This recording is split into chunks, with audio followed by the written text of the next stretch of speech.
So ayan, welcome guys. Ngayon lang tayo mag-upload ulit ng ating video. So ngayon, ang ginagawa ko na ngayon ay nagbabay and sell na po tayo ng mga motor na sira at ginagawa natin at binibenta rin natin ito. So ngayon ito, nakabili tayo ng Euro 125. Stock na po siya, di siya umaandar. Nabili po natin siya ng 1.7. So ito po yung kanyang itsura. So fresh na fresh pa siya. So ito yung kanyang papel, original, at yung kanyang susi. So, nung pagkakita ko sa motor na to,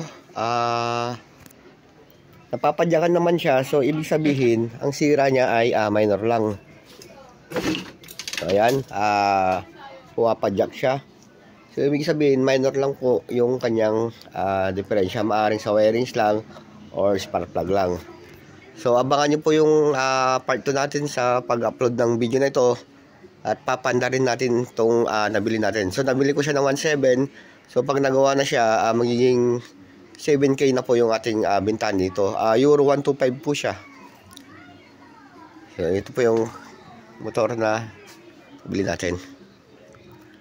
So hanggang dito muna ako guys, at mag-upload tayo at gagawin natin tong motor na nabili natin. So nagbabay and sell na tayo.